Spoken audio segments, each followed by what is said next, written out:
Welcome back to the Inside Cybersecurity podcast by Oraseg.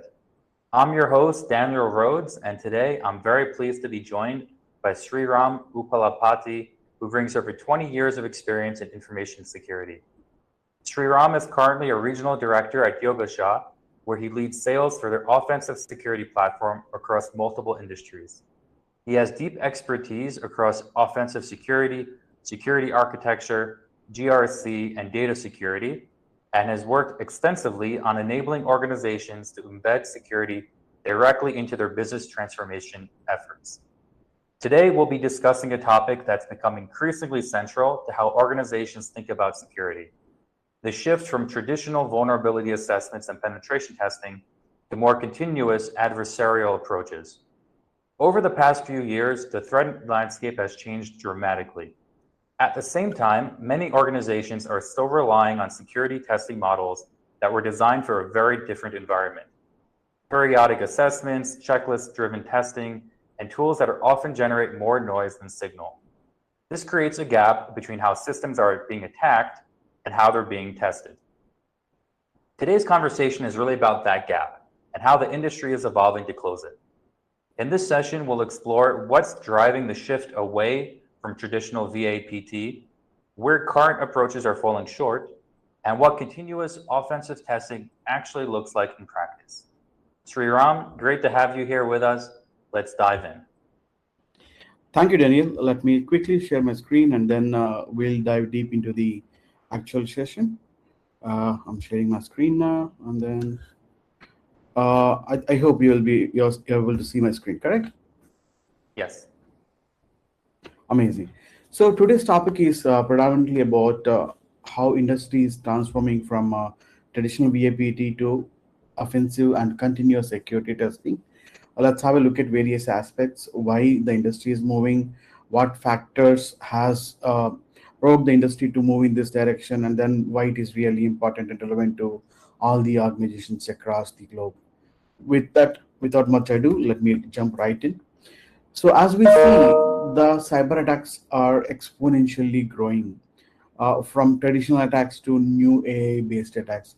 So it is improving in terms of the sophistication as well as complexity. Where they are emanating from the threat actor groups, from nation and state-sponsored APT and malicious groups as well. So the attacker landscape or the adversary landscape is expanding in the current geopolitical situations. And this is prompting every organization or forcing them to raise their cybersecurity posture in order to address these attacks. If you see, more than 30% of all internet traffic is malicious of nature. Previously, you have a lot of single task bots. From there, they move to the complex task bots, to the smarter bots which can think on their own and then have their own attack paths. So the sophistication is increasing in terms of how these attacks are carried out. Humans are using a lot of AI and augmented agents and bots to create a newer kill chains and then exploit the organizations. So if you wanted to look at AI powered attacks alone, there are a lot of things that AI based tools are able to do and provide insights to these attackers in terms of reconnaissance and vulnerability discovery, helping them create the exploitation paths, and then data exfiltration is happening, and they're creating a lot of phishing emails to get the identity credentials. You have a lot of smart botnets which are working together, quickly scan through various large infrastructures at machine speed, and you're creating evasive malware which can actually evade the traditional security controls that we are having, and they're being used to create distributed denial of service attacks which can actually bring down your critical applications or infrastructure, thus by causing a lot of reputation impact as well as service impact for your critical operations. Moving forward, let's look at the reality automation and vulnerability scanners. What is happening with the automated testing, how they are, and then what is happening. Automated scanners are fast, scalable, and continuous. And it is always logical for organizations to transition from manual testing to these automation because they think that it is speed, quick turnaround time, and they can do it multiple times.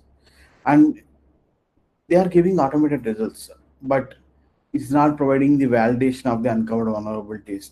And they're also giving a lot of high level of false positives with poor signal to noise ratio. So that is where it's like they are coming short. And there is no documentation for these vulnerabilities, and then no proper remediation advice as well. That is where it is making difficult for the organization to see what are the right vulnerabilities that are exploitable and how they need to be addressed, and performing a retest for those things which are only exploitable rather than running the scan across again the entire infrastructure and getting all these similar results again, which may make it difficult for organizations resources to vet out the false positives and look at the actual noise. If you look at the key shortcomings of these automated scanners, like Tenable, Nessus, Qualys, so on and so forth, they're not able to find 90 plus percentage of serious vulnerabilities, especially in terms of the applications and APIs. There are known rule-based, signature-based tools which are finding the signatures available.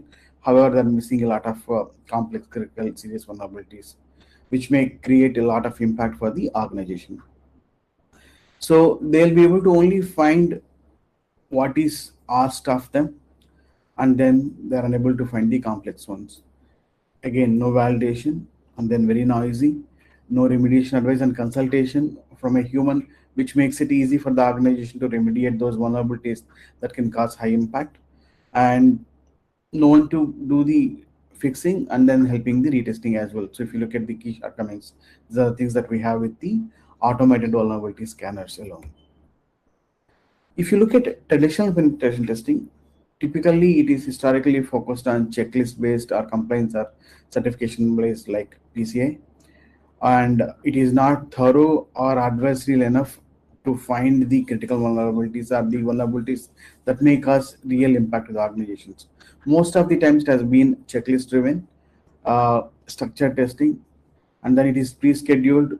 It requires a lot of lead time from the organization because they may have one, two, three, 10 customers, and then they have a limited team. So you may want it to wait for 4 to 8 weeks or 2 to 4 weeks of lead time, depending on their existing pipeline of testing projects that is happening. And it happens only once a quarter, once a year, or twice a year. So typically, it is not continuous enough, and it is a point in time testing. And the focus for these kind of assessments are low cost, minimum skills, minimum testing hours that is being used because it has to be done quickly, and then it's like there are cost implications as well. Typically, the testing organizations put 1 to 3% for 1 to 2 to 4 weeks, depending on the scope of the work, to perform an assessment and give a manual report. So these things are typically provided in a encrypted PDF, Excel, or Word document, depending on it's like how the customer requests, and then the report goes at the end of the testing, plus a week or plus 5 days, depending on the size of the environment. So typically, this is what happening in traditional penetration testing. If you look at the key challenges with this approach, again, many serious vulnerabilities are left in live environment because you are not focusing on threat or exploitable based testing rather than a checklist based testing. And documentation is often missing the detailed remediation advice when the report comes to you. There is no post testing remediation support in terms of if you need how this has to be fixed in your environment. You're not getting the right amount of support to fix those vulnerabilities. And if you need an ad hoc testing, for example, you are having a DevOps or an agile practice where you have regular releases, and then if you wanted to test something before it goes to production, you don't have sufficient time lead time, or they'll be ready for you to do this because these things has to be scheduled with them. So you're not having this continuous testing support where you can request a test on ad hoc basis and they'll be able to do it immediately. If you have a release on Monday and if you want something to be tested on a Friday and give some insights so that you can fix over the weekend, that is something which becomes more and more difficult with the traditional penetration testing vendors. And at the most, they're not mimicking the right sophisticated attack behavior like the real world adversaries does. And much of the AI is not being used because more and more the attacks that are happening on the organization, application infrastructure, cloud, and API layers are AI powered predominantly. Looking at most of the recent attacks using the likes of the cloud or some other agents, AI-based agents, they are actually moving at machine pace, and they're also creating a lot of sophisticated attacks, chaining a lot of vulnerabilities together. So we are unable to mimic the same thing in the traditional penetration testing. Again, it is going to be only point in time, on demand, or periodic testing model, whereas the need of the hour is continuous offensive security testing, augmented or powered by artificial intelligence. Moving forward, let's look at what is the need for continuous testing DevOps SDLC. Typically, the environment of client has moved from traditional static infrastructure to on-demand ad hoc basis cloud DevOps kind of environment where the VMs are being spun up depending on the need continuously. So the infrastructure landscape is continuously changing. You're having more and more applications and services being added. This is where you need to continuously test the assets that support your services. So, and also you're doing regular updates, and then there are changes incrementally being released into the production environment because of the agile assets that you have. This is where the yearly pre-scheduled penetration testing is not aligning with the current requirement. It became an obsolete practice where you need continuous security assessment, and the existing service providers cannot satisfy this dynamic nature of the customer requirements. This is where we are looking at new age providers who can provide continuous penetration testing with little lead time, ad hoc deployment of the teams of top researchers on demand basis. This is where we are looking at the new age need for the organizations. Moving forward, a lot of people does not have or cannot provide. If you ask your current service provider what amount of testing you have done, what kind of people tested it, what is the audit trail, what kind of attacks are performed. So a lot of organizations are unable to provide this test proof or audit trail of what is happening on your environment. So the testing is happening on your both external assets and internal assets through internet or a VPN tunnel, depending on this external focus or internal focus. However, the amount of testing, number of hits, what type of exploits have been used are not being able to provide by the traditional penetration testing vendors. So what is happening is you are unable to get a measure of what you are getting for the money you have paid, right? This is where the service levels and then overall testing is not proven. This is where you need a platform which can provide you full audit trail, and it will be able to help the customer determine the testing coverage, the time that is provided on testing, and the service level in terms of the response for a query or remediation timelines or time taken to triage a vulnerability and push it to the customer, so on and so forth. This is where from traditional manual based testing to a platform based offensive security testing is the new norm for organization to adapt, because they'll be able to get a sense of what is happening in their environment, how much of effort is being put to exploit the vulnerabilities in their environment. And a lot of organizations these days need a continuous remediation support. Traditional PT vendors, they provide a report, and then it's like after the time like report or test completion, they'll move away, and then they'll come back. They'll say we'll come back and do a retest in 30 to 60 days depending on the timeline that is agreed with the customer, and then they'll come and do the retest. However, when there is an advice needed in terms of how to fix a certain vulnerability that is reported in customer environment, that is not happening these days, or they are unable to provide that kind of support. And if you ask, I need an access to the tester who has performed this, who has reported a specific finding to assist with remediation, the traditional vendors are unable to provide that. And the customers also need these vulnerabilities to be retested thoroughly to ensure that fixes have been applied. Sometimes a single vulnerability may be present across multiple assets. So you need to ensure that they're all addressed together at the same time before they really go live. And you also have an ability, or the customer needs to have an ability to track the vulnerabilities in real time also looking at the remediation status, how old are the vulnerabilities are unfixed, and then the status. Also, need to have a lot of management reporting. For a traditional report, it is in a Word, Excel, or PPT, which is a lot of laborious human job. Rather, having a tool which has a dashboard which can provide you these various reports, KPIs, at a single pane to the management is really helpful. It saves a lot of time. So having real-time vulnerability reporting and continuous remediation support, including multiple levels of retesting to actually harden the asset, is the need of the hour for the customers, and then they appreciate it largely. So if you look at the need to keep the data local, what is happening is we are looking at vendors across geographies to come and perform assessments on our assets, on the customer assets. However, we need to really understand how many of these vendors are able to keep the critical vulnerabilities on your assets inside the country. What happens if it is hosted outside? A lot of governments can access the data without your consent. This is where, if you are a critical entity, having vulnerabilities reported on a platform or with a vendor outside the country typically makes it really difficult, because they'll be able to put their hand in and then get the access to the data, which may expose the weakness in the country's critical infrastructure.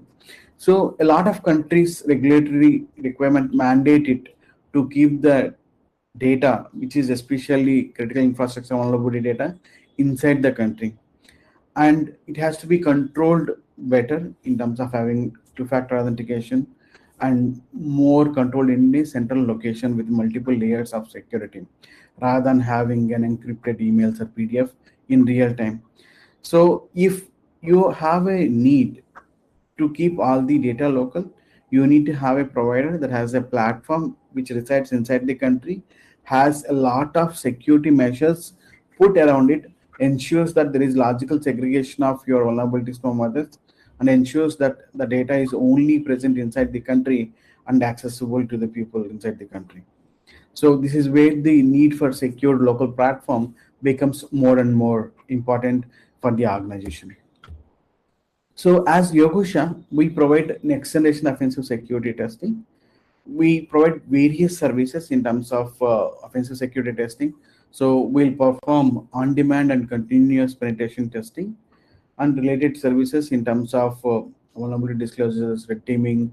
In an adversarial way, we mimic the attack behavior of malicious attackers, having the real TTPs, and then we'll be able to kickstart this in a very short turnaround time from 48 to 72 hours compared to 2 to 4 weeks to 8 weeks depending on the others.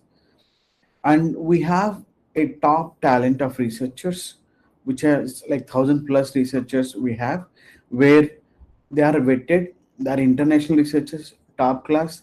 They are in the world's top 100, 200, 500, and they'll be able to work like your white hat security guys, who will be able to mimic or create the real world attacks and see how hard or weak your environment and provide you reports in real time.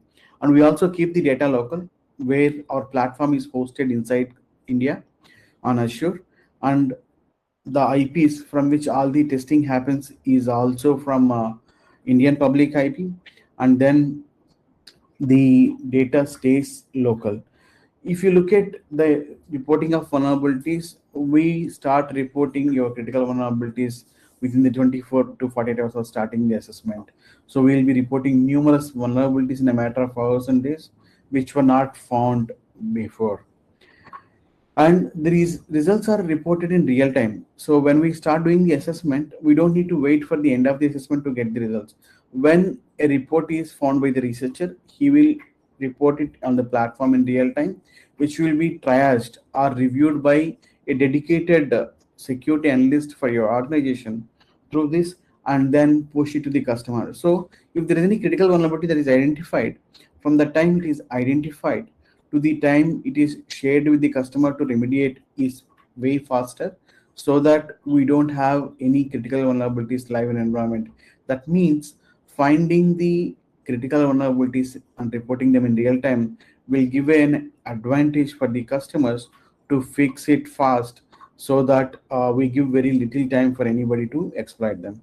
And we also provide remediation support. We support end-to-end remediation process, including we provide access to the researchers through the chat option available in the platform, or you can also ask for a web meeting where they'll come and then provide you more insights. And we also perform multiple retests for the closure of the vulnerabilities, and we help you track the vulnerabilities to the platform, where everything in terms of vulnerability management is automated in terms of the platform concern. So if you look at, this is the platform that we have, it is called Vulnerability Operations Center, which is a Yogosha platform. And we merge all the offensive security operations into one place, and then we manage it end to end for you. So we provide you with fully documented vulnerability reports. We provide accelerated, it helps you with the accelerated remediation and retest, because you will be able to assign these vulnerabilities to your internal stakeholders through the platform itself, where they can address and then ask for a retest in the same platform. So you will be getting real-time operational analytics in terms of how many hits, who is testing, how many hours of testing is completed, so on and so forth. So you'll be able to launch your security tests within days and then get the results within hours. This is where it is really helpful for you. We also have a feasibility for the regulated entities to create a national level sector framework through this solution, depending on the type of requirements that you have. So it can be RBI regulatory requirements and other frameworks that you can use and then perform these assessments. So it can be with RBI regulated banks, it can be with energy sector, it can be with the oil and gas companies in the country, so on and so forth. So this is where we'll be able to perform this kind of national framework, giving the visibility to the governing body in terms of the security posture of various entities across the country, or across the geography. Moving forward, that's all in terms of what we wanted to present today, and then we can move ahead with the questions. Thank you, Sriram. Thank you for the fascinating overview and presentation, not only of the current vulnerability management and penetration testing, but also how companies and organizations can start to shift more towards next generation or continuous offensive security. In the beginning of your presentation, you mentioned quite a shocking statistic. You said that vulnerability scanners traditionally miss up to 90% of serious vulnerabilities. Can you give us a little bit more context on what kind of vulnerabilities are slipping through? Why are traditional scanners, why are they missing these vulnerabilities? And how does a platform like Yogosha or next generation offensive security, how are you taking a different approach to capture more of these vulnerabilities? So if you look at, when I said more than 90% of the vulnerabilities are missing, the gap exists because traditional VAPT focuses on known isolated vulnerabilities, while the real breaches comes from complex contextual weakness in your applications, APIs, or infrastructure, right? What typically slips through? If you look at what slips through in the traditional penetration testing or approaches, is business logic flaws. So where you can abuse the workflows, and it is not detectable via scanners. You need to use a tool plus human-based approach to chain these things together. The next one is identity and access weaknesses, like privilege escalation, misconfigured IAM, token abuse. All these things also need an adversarial offensive approach, and this is something that slips through the cracks most of the chain times. And then if you look at chained path attacks, for example, if you have got multiple low risks, and then how you can combine these things and create a critical breach. If you look at the recent thing that is published by Cloud Code also, the BRD vulnerability, what it does is like it has used multiple small vulnerabilities, change them together, and then did a critical vulnerability. This is where it's like it's really important to look at creating chained attack paths and looking at misconfigurations, especially cloud. A lot of customers are having a cloud environment, and you have got exposed storage, overly permissive roles, and then identifying these things and using them to exploit. That is something that is new. Like, and then shadow or unknown assets. unknown exposure actually. So there are a lot of assets that may be running in your current environment which you don't know unless you scan and identify these things continuously, because your infrastructure has become so dynamic, right? This is where it becomes really important to scan and then look at these things and then see whether they're exploitable. The last one is like post exploitation plots. Once the exploitation happens, what else can be done? Can we move laterally? Can we stay there persistent? And then can we also do it data exploitation? These are all the things that are missing in the traditional way of doing tests. So these are all the things typically being missed. This is where the new next generation offensive security testing addresses all these things. I hope And that how does answers your. Yeah, absolutely. But how does that work in practice? What does Yogosha do differently? If you can give us a little bit of a sneak peek, how Yeah. is Yogosha able to analyze all of those things in a way that makes it more feasible for companies to understand their real world attacks?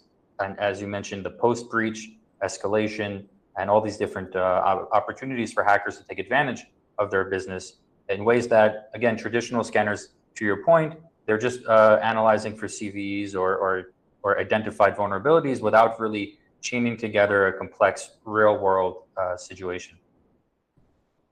So what we typically do is like we understand the business context of the organization as well as the applications, right?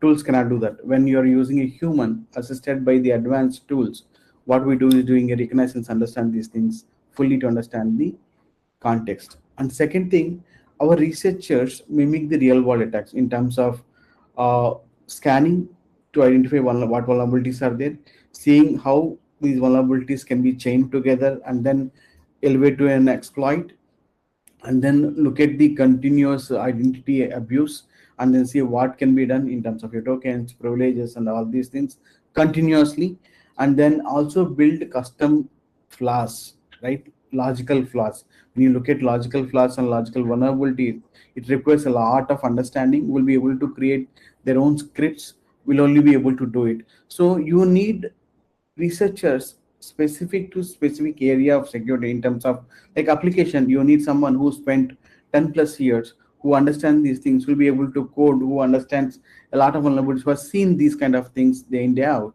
will be able to provide more justice than having a generalist who is having like experience across infrastructure, application, API, so on and so forth, right? So we use dedicated researchers specialized in a specific area of technology. They'll be mimicking the real world attacks. They'll also be able to create novel attack vectors depending on the response that they're getting from the applications. It can be business logic, it can be chaining, it can be identity and access management exploits.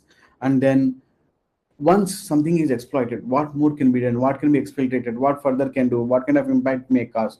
So having this thinking like an adversary will really help the customers get a lot of benefit to understand what is more critical for them, rather than reporting a vulnerability, telling them what can impact them, right? What can be exploited will really help the customers to plug the most critical things in the live environment in order to ensure that their security posture is not uh, is not altered or it is matured. Also, typically what happens is when you have a priority, when you know what to plug, it will really help you in terms of your resources and effort, where to focus.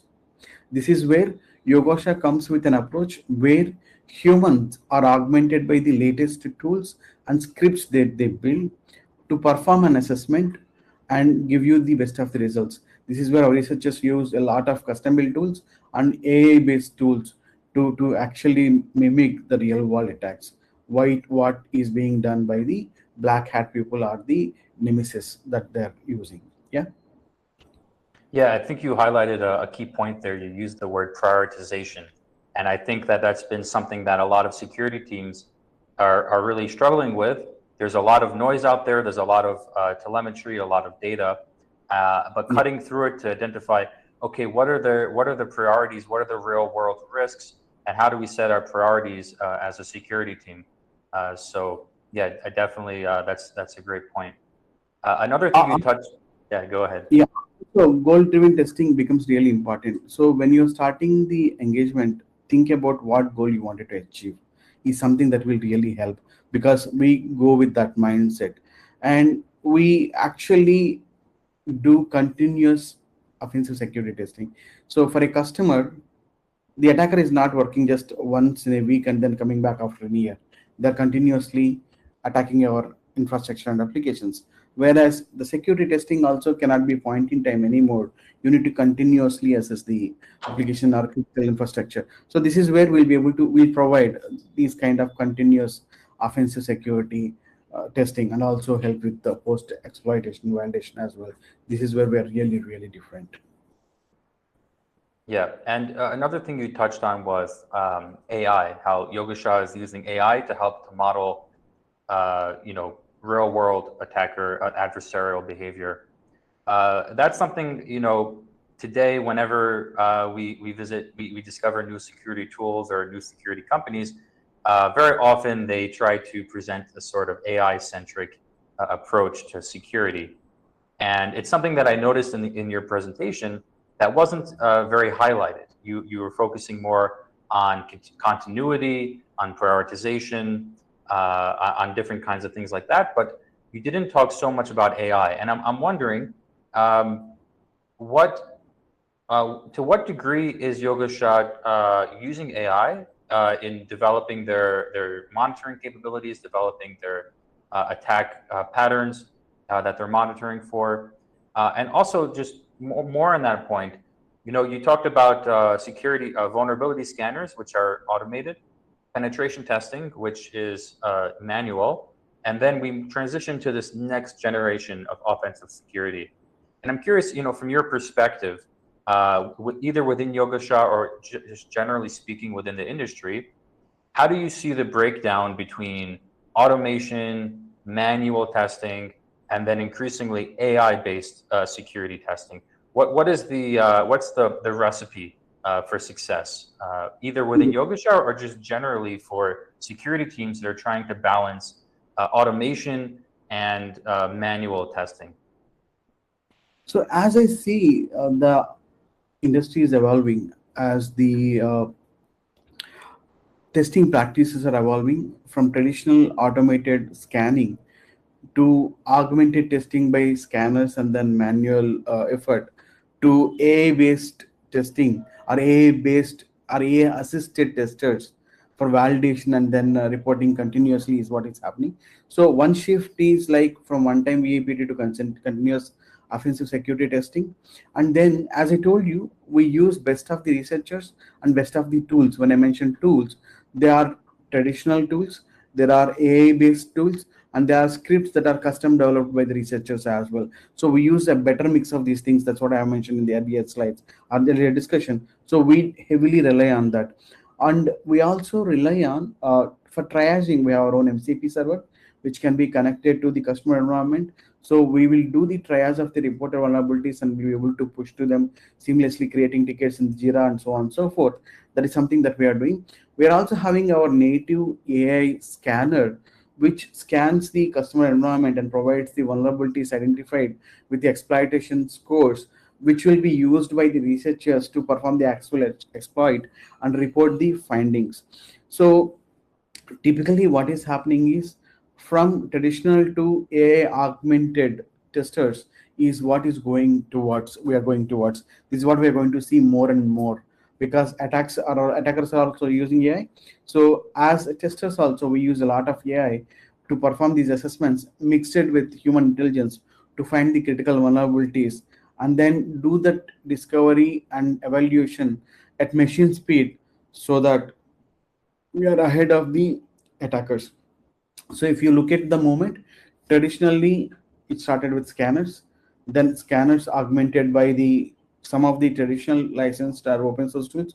From there to scanner, AI tools, researchers, and licensed tools. This is what is coming. So from a traditional one-time penetration testing to, we are moving on to breach attack simulation, continuous threat teaming, continuous offensive security testing, attack surface management, so on and so forth. So it's like the things are moving, really shifting.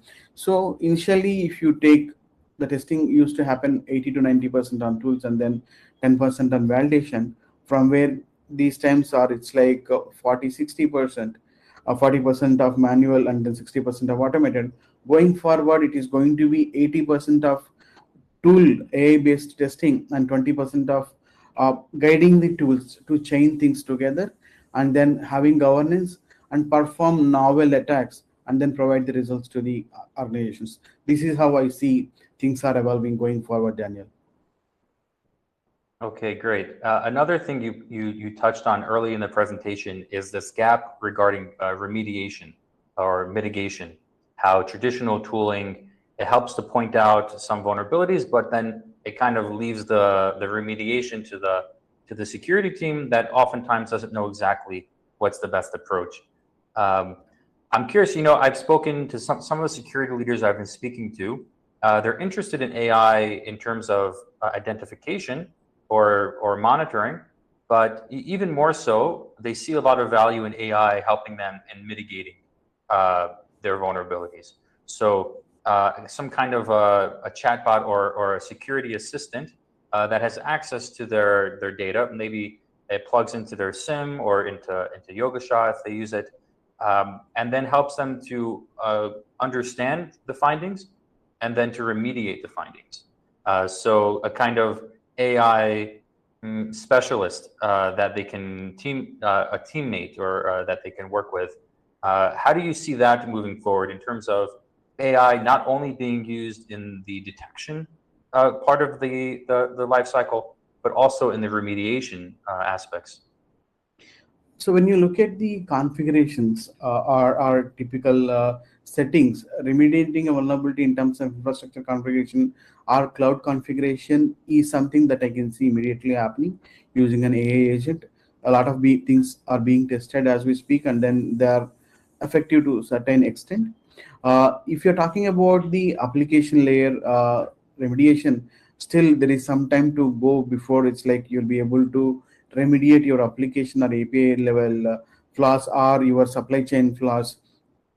There is still some more time to go to mature, but I am seeing these things maturing over the next 3 to 5 year period. I think 5 years is a good time by when a lot of automated remediation or an AI agent or a peer will be working with you to help remediate things much faster. They'll be able to give suggestion. However, validating whether it is the right fix and then it is the right solution for your environment, because it's not just addressing a security vulnerability. You also need to ensure that how your applications are performing, and then other things are also need to be considered. That is where definitely yes, 3 to 5 years they're going to mature. However, I strongly and firmly believe human governance or human validation or human in the loop is always an important step in this journey. Okay, absolutely. Thanks for the insight.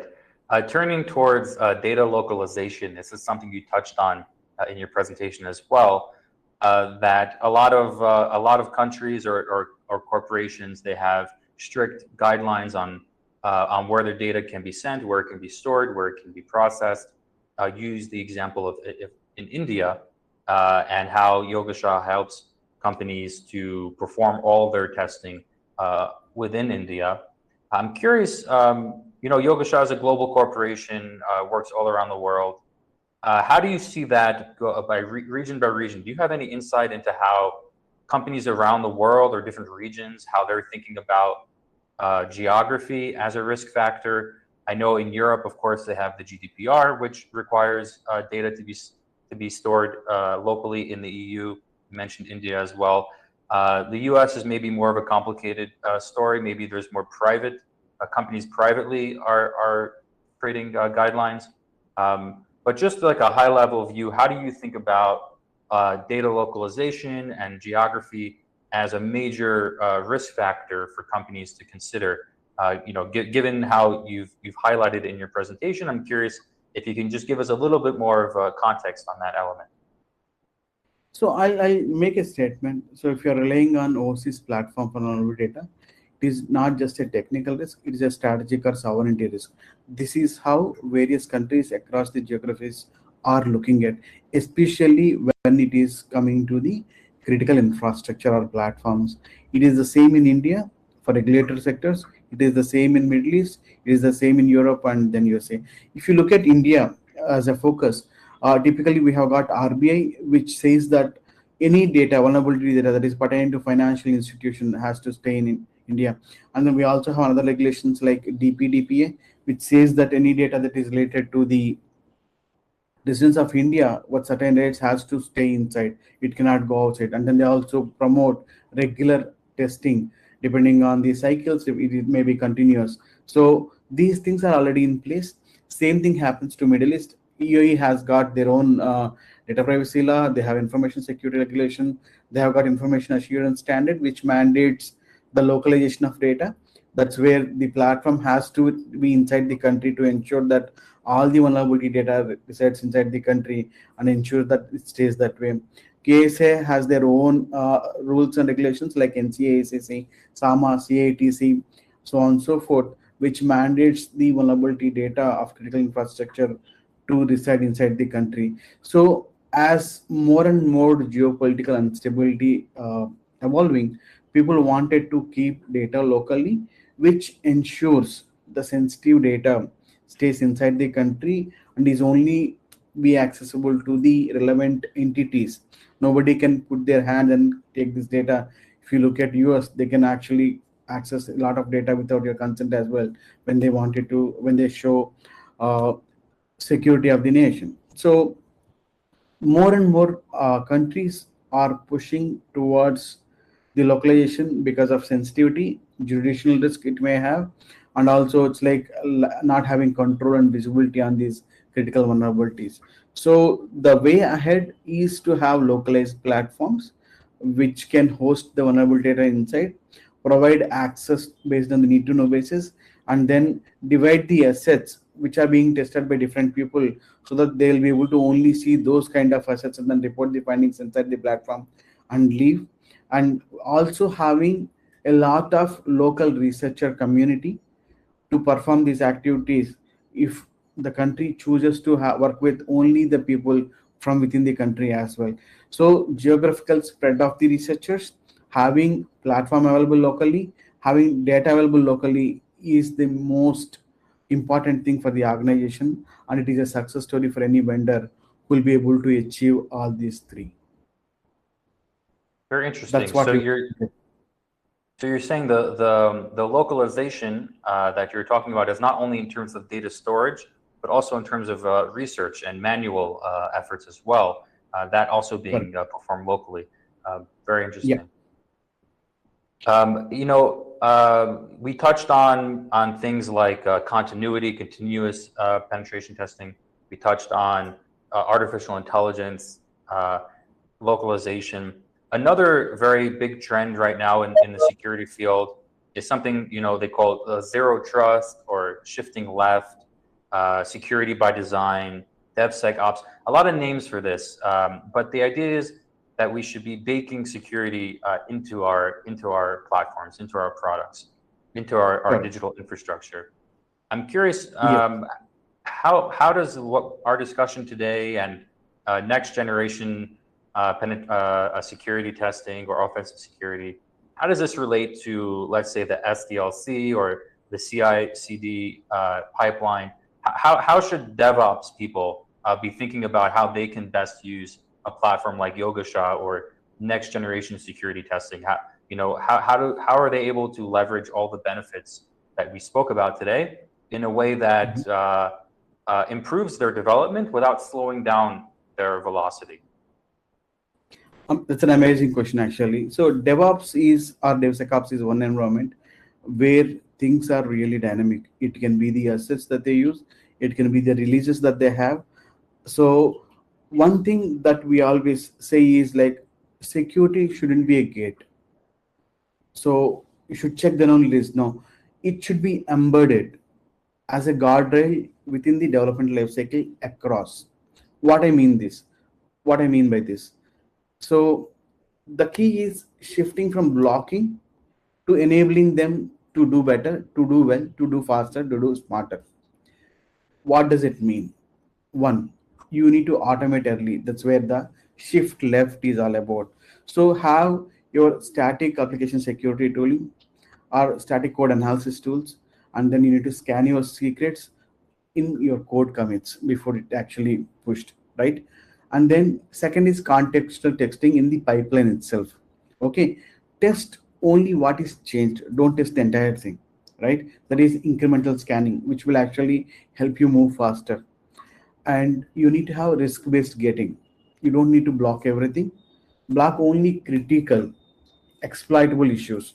If there is a vulnerability which is not exploitable, which is not a major issue or impact issue, don't stop that.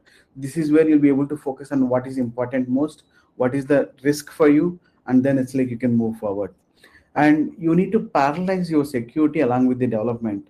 So don't add time for security, rather you run them alongside the build itself.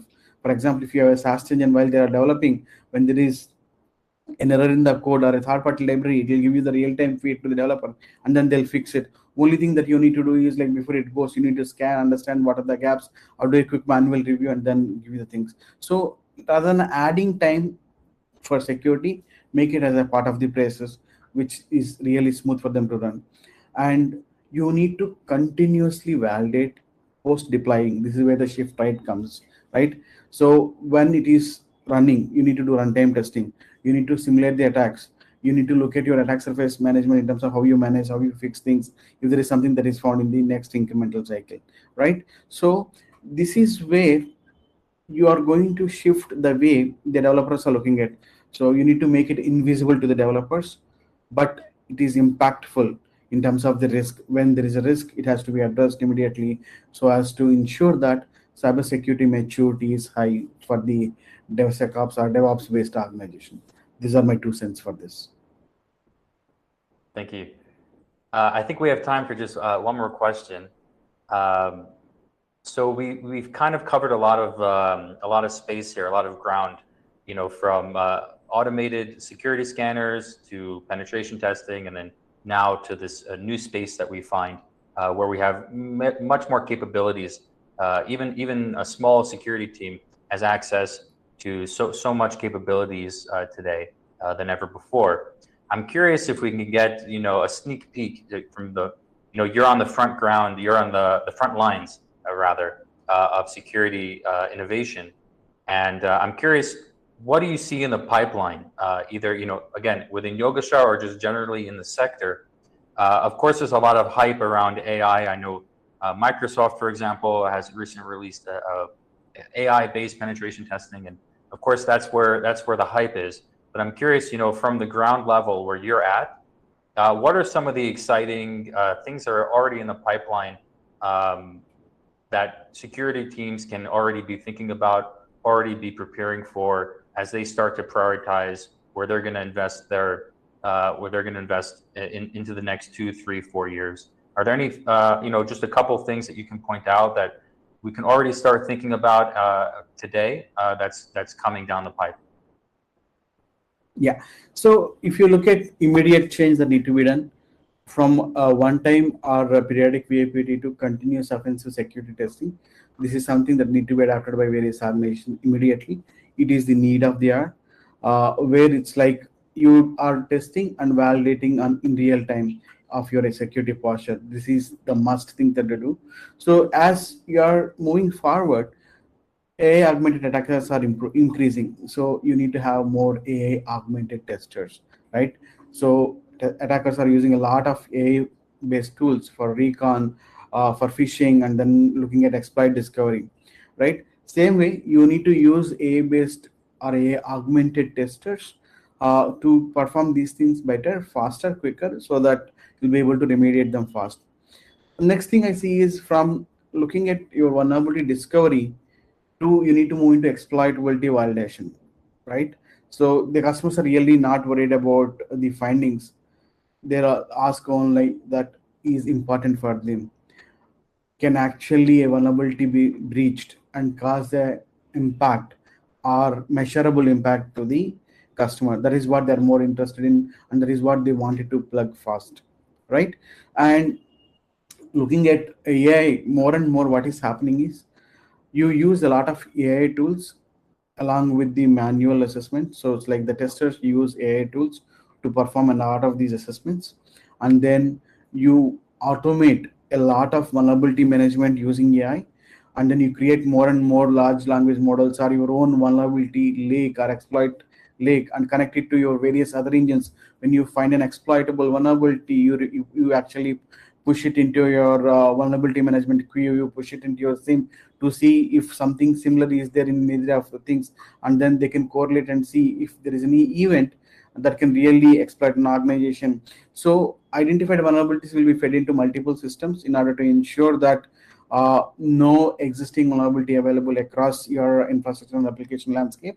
And AI is going to be heavily used to perform the assessments and then actually look at the data exploitable vulnerabilities quickly. Chaining also going to happen more and more going forward. And the real way ahead, our next generation is your automation, a human adversarial thinking, a hybrid model that is going to work. Automation, you use it for scale. Humans, you are going to use it for creativity and training.